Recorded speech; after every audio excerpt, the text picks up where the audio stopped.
What's up, and welcome back to the Alpha Girl Confidence Podcast. This is episode 216, and I'm your host, Shay Haddo.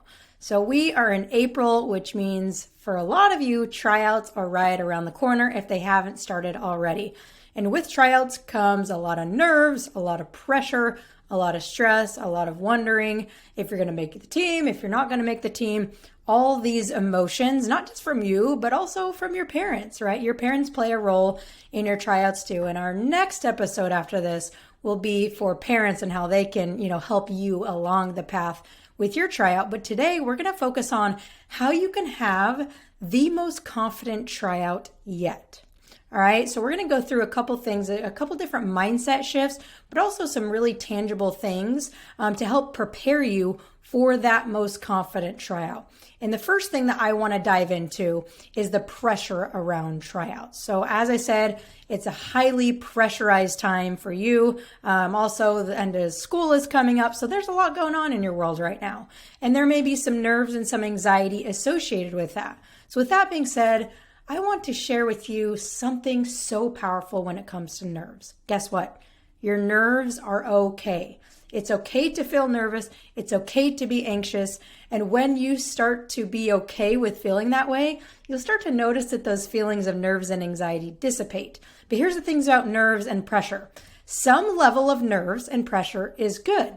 Now, we don't want to have too little. If we have too little, it's almost like, okay, do you really even care, right? There's a kind of a certain level of pressure. And I'm not just making this up. You can look it up, that there is a certain level of pressure, of stimulus, of arousal that's needed for optimal performance. So not enough pressure, you're probably not going to perform your best. If we have a decent amount of pressure that you're able to handle, you're going to perform your best. But if you have a lot of pressure, if you have a lot of anxiety, then you're not going to perform well. That's when you're going to start to freeze, when you're going to start to overthink. So I want you to change your perception of pressure a little bit. And when you feel those nerves start to bubble up around tryouts, say, hey, okay, I'm feeling nervous. It's okay to feel nervous. Because as soon as you start to say, oh no, these nerves are bad, I shouldn't be feeling this way, the nerves just amplify. It grows the beast. So be okay with those nerves and realize the nerves can work for you, right? They can also work against you, but they only work against you when you think that they're bad and you try to fight them and resist them. So be okay with being nervous and having a little bit of anxiety around it.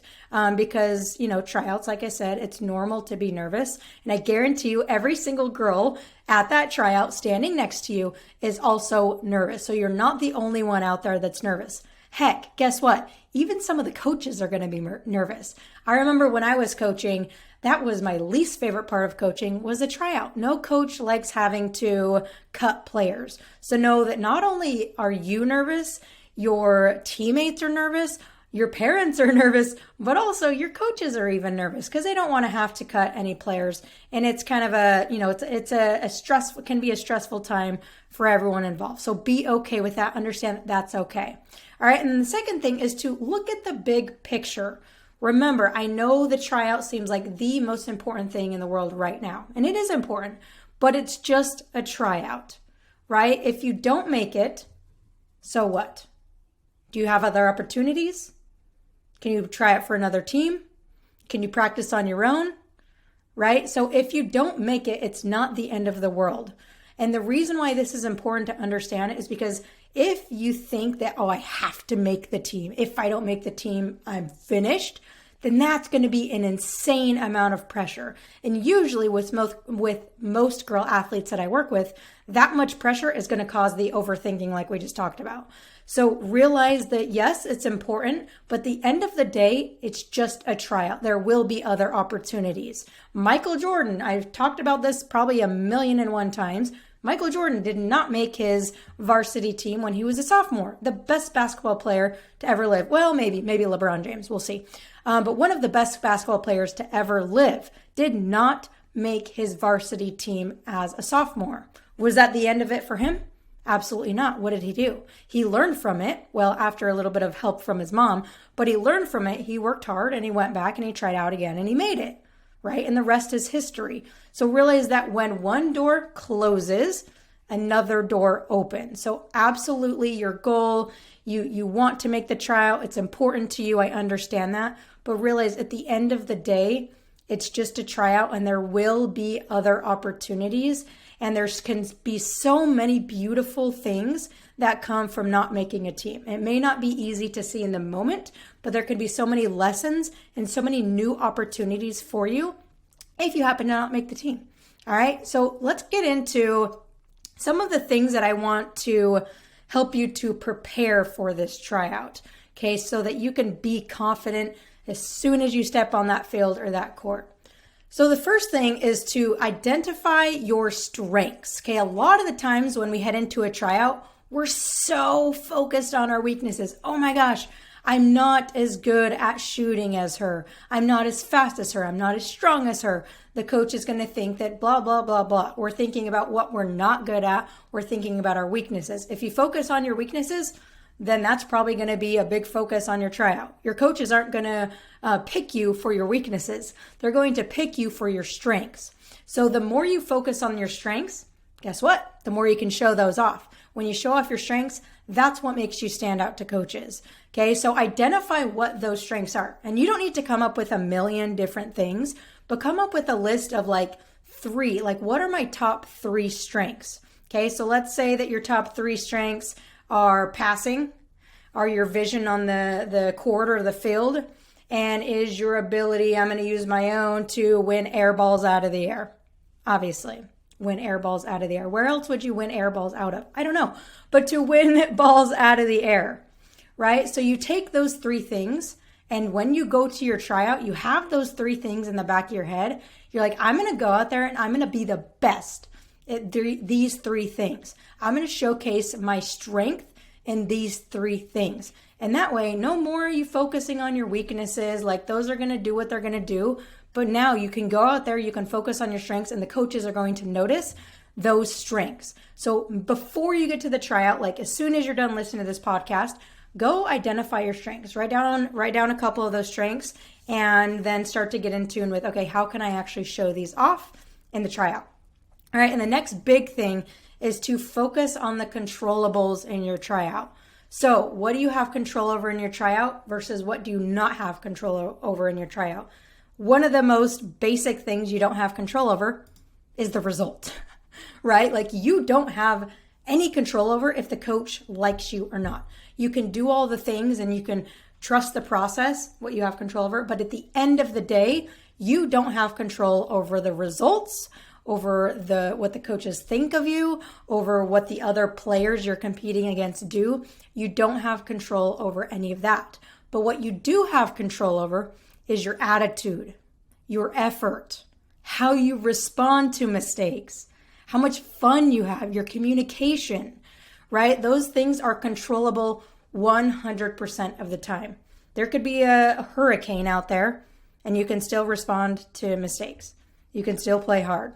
You can still have a good attitude, right? No matter what's happening, those are things that you can always control. And if you focus on those things, you're going to be able to play so much more freely because you're not going to be focusing about what you can't control. When you focus on just the result and what you can't control, that's when you start to get in your head. But when you're like, you know what? All I can do is go out there, play my butt off, respond to mistakes well, and have fun. Guess what? You're going to do those things. And the coach is going to notice those things. So attitude, effort, how you respond to mistakes, fun, communication. I'm sure you could think of a few more. And I want to dive a little bit deeper into the how you respond to mistakes, right? So one of the biggest fears and biggest reasons why players get nervous before tryouts is because they don't want to make mistakes. Oh, if I make a mistake, then the coach isn't going to like me and I'm going to get cut. Wrong. It's how you respond to those mistakes. Because as a coach, I can say, I will pick a player who makes a ton of mistakes and responds to them versus a player that's just holding back and not doing anything, right? So it's not about the mistakes that you make. It's about how you respond to them. So go out, like, get outside of your comfort zone. When you get outside of your comfort zone, you automatically set yourself apart from other players. And when you get outside of your comfort zone, you'll also probably make some mistakes. So again, it's not about the mistake. It's about how you respond to the mistake, because coaches are paying very close attention to not the mistake, but how you respond to that mistake. So if the ball gets stolen from you, how do you respond? Do you go get it back? Do you take a deep breath? Do you respond and do better the next play? So how you respond to mistakes is absolutely huge. All right, so those are the controllables. If you can think of more things that you can control, I encourage you to kind of write those down, and then write the things down that you can't control. And then what you're going to do, you're going to rip that paper up and throw it away because you have no control over it, and you're just going to focus on what you can control. All right, and then last but not least, a little bonus is to visualize what you want to happen versus what you don't want to happen. So a lot of times before tryouts, we're sitting there thinking, oh my gosh, I don't want to get cut. I don't want to, be put on this team. I don't want to, make a fool of myself. I don't want to disappoint my coaches and my parents and my teammates. Okay, cool. We don't want that. So why are we focusing on it? Let's instead focus on what you do want. So after you've identified what you want to happen and how you want to play in this tryout, bring it to life through visualization, right? So what if I make the team? Awesome, visualize that. What if I play with this insane amount of confidence? Sweet, what does that look like? What does that feel like? What if I am the most aggressive player out there? Visualize it. Anything you can think that you want to happen and how you want to play, bring it to life by visualizing it. If you can visualize it, it's completely within your ability to go do that thing. All right? So let's do a little recap of all of this because I know this was a lot. So number one is be okay with being nervous. Like, it's okay to feel nerves.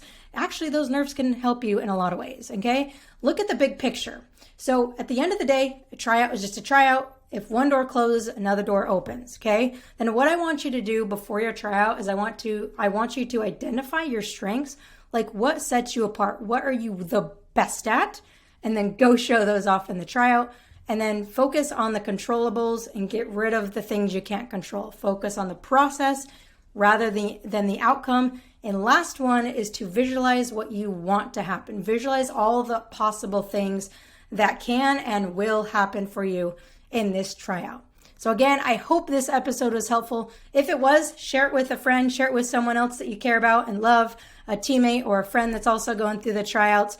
Feel free to leave a review on Apple Podcasts or Spotify. I don't know if you can leave a review on Spotify. I don't know how, but you could probably figure it out. But again, I hope this episode helped you. If you are listening to this and you're an athlete and you want to have more support, mentorship, tools, strategies to be confident, not just in these tryouts, not just in school, not just, in your sport, but in life in general. If you want to build confidence from the inside out, then I invite you to check out our mentorship program, Beyond the Athlete, where we have an amazing group of girls who play various different sports. So we go deep into this stuff, into so many things that's going to help build their confidence. And if you're a parent, I invite you to check it out as well. So again, good luck at tryouts. Remember to have fun, play hard, and be confident. I'll catch you next week.